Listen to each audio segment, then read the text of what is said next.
What's up mga Bayota? Welcome back to my... What is up?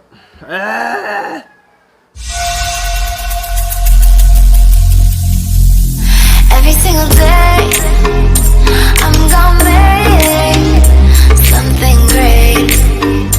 That's my... What is up mga Bayota? My name is Byron and you're watching BJ Vlogs. If you're new to this channel, please don't forget to click on that subscribe button and hit on that notification bell as well so you'll get notified for every new content that I put out to the YouTube world.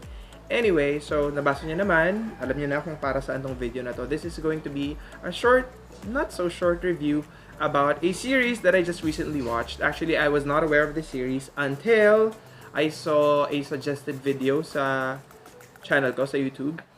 And it was about this series called Mga Batang Poz. Or, yeah, I'll just tell you all about it later lang in a bit. So, yeah, so what I did, sabi ko, I was very curious. Pero prior to that, meron akong Facebook friend na nakita kong pinost niya yung series na to. And parang pinark ko muna siya sa utak ko. Pinark ko siya sa utak ko muna na sabi ko, I would watch this series when I have the time. And since I still have a few hours left before I go to school, yeah, hindi pa nga ako ready, di ba? Sabi ko, I'm going to make a video about this. Pero it's not just going to be one episode. Kasi yung isang episode na panood ko siya sa YouTube. And dahil nga sa gusto kong mapanood yung buong series, I opted to install i1TV. Mga Batang Poz is an original series of i1TV. I actually watched the series with my best friend, Nace. And if you haven't heard of him, nasa mga previous videos ko siya. And yes, yung Mga Batang Poz talks about four positive guys, HIV positive guys, na naging magkakaibigan because of the plot twist.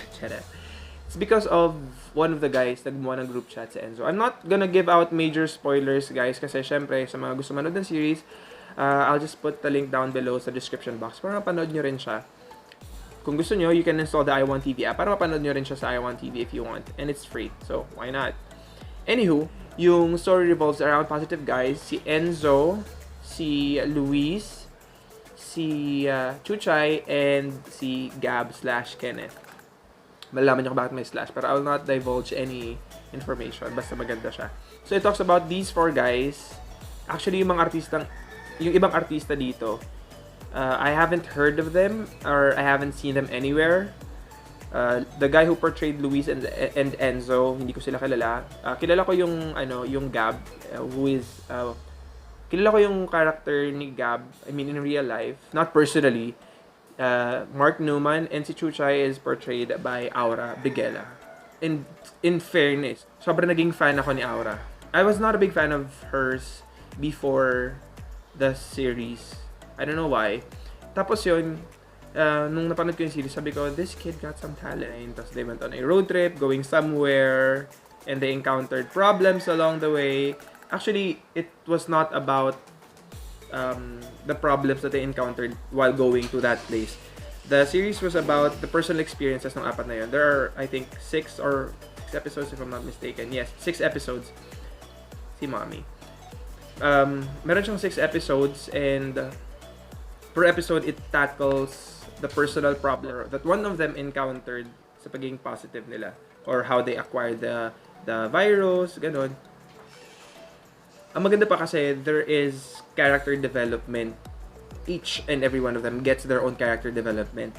And aside from that, hindi siya yung typical drama na very heavy.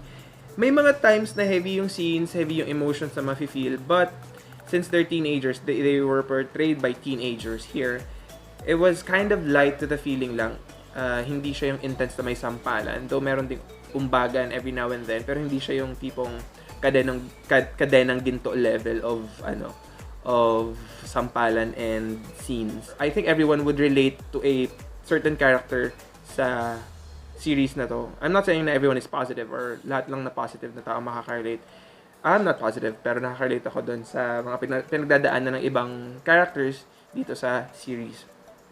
Yun nga, I will not talk about the characters of the series kasi it would be hard for me not to give out information and not to give out spoilers if ever I talk about the characters. So, yun.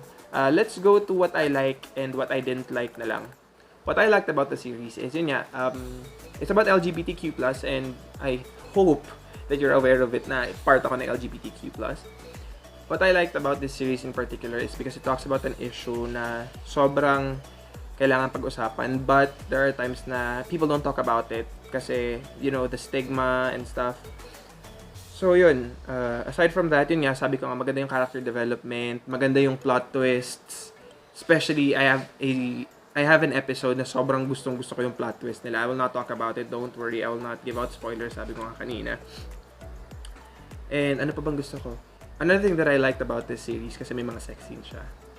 So, yun, heads up lang sa mga manonood, don't watch this in public, or if you're very open to your parents, then go ahead, be my guest. Pero, if it's something na awkward ka pa about, like watching sex scenes with your parents, then, it came out wrong, no?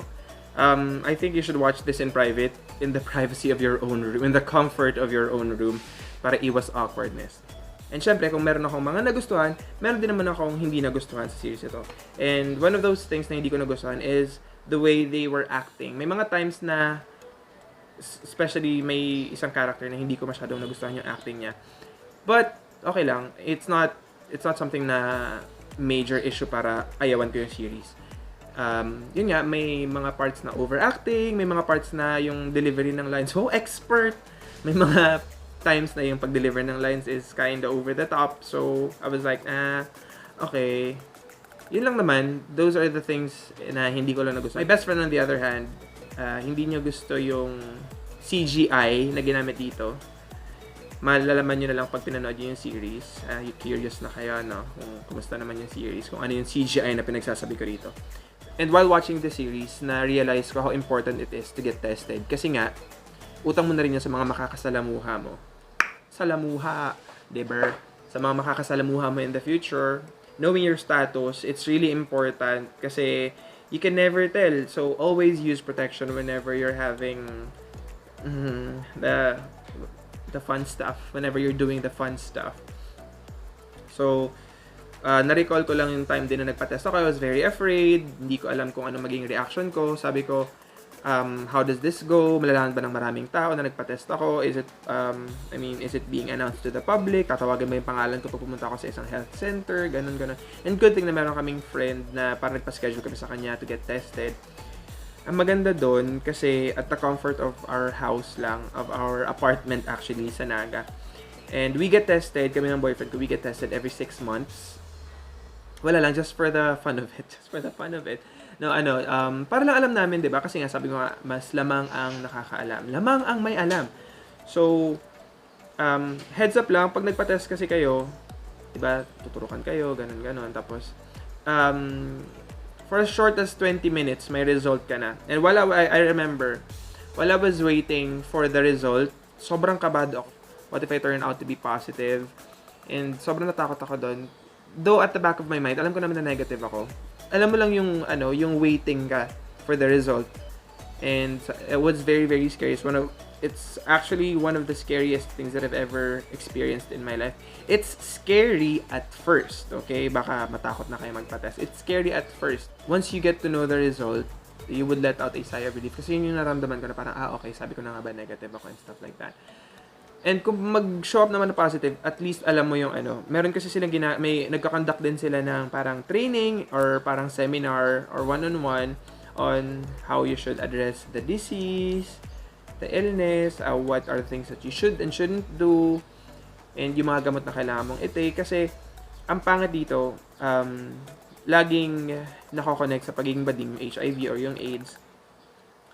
There is a big difference between HIV and AIDS. Most people think na HIV is AIDS, blah blah blah. No.